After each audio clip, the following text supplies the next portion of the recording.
Hi, welcome to Julie's Yard and Garden. I'm excited about starting to plant again, so we're going to be discussing cool weather plants. Cool season crops are crops that you can plant before the last frost of the season in your area.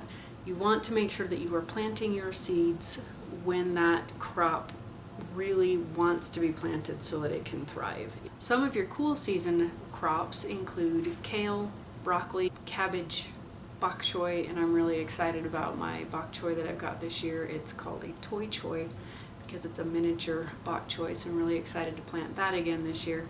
Your lettuces, spinach, Swiss chard, herbs, all sorts of things like that. Now I will give you a little caveat with the herbs, your cilantros, thyme, parsley.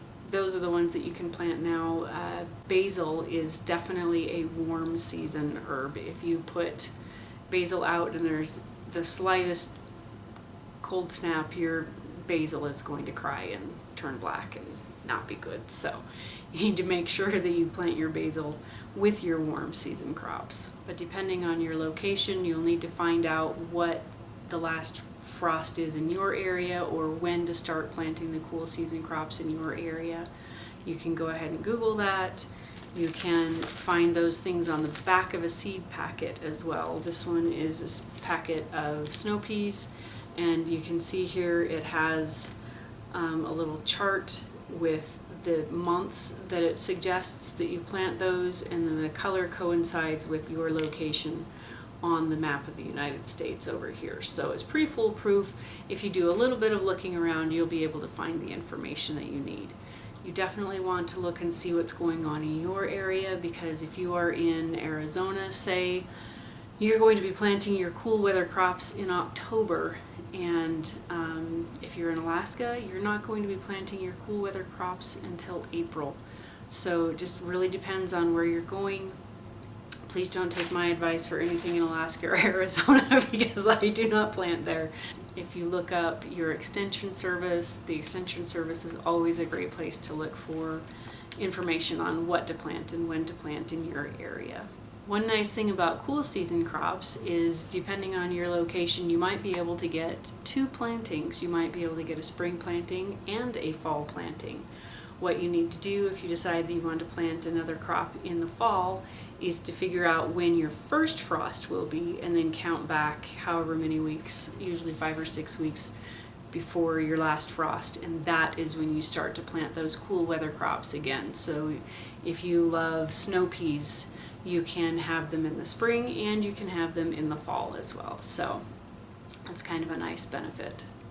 One thing to consider about some of the things that you plant is that some of the cool season crops might be able to survive your summers depending on where you plant them. Everybody has a regular climate around them, what's normal for their area during a certain time, but everybody's yard is going to have a different microclimate.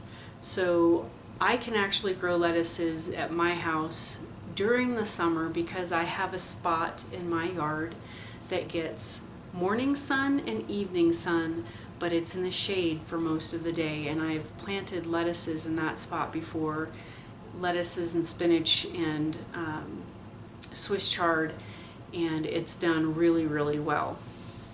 And it's been a lot of fun to be able to have lettuces, fresh lettuce, for salads all through the summer, because it is kind of sad not to be able to go out and pick your lettuces and stuff like that during the middle of the summer, because most of the time if it gets too hot, those crops will bolt and go to seed.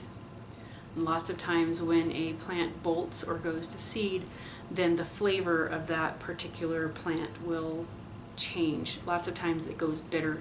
Just depends on what it is that you're planting and eating. If you haven't had a chance to work with any cool season crops, I encourage you to give it a try. Find something in the cool season crop family that sounds good to you and experiment just a little bit. Until next time, grow something you love and just have fun with it.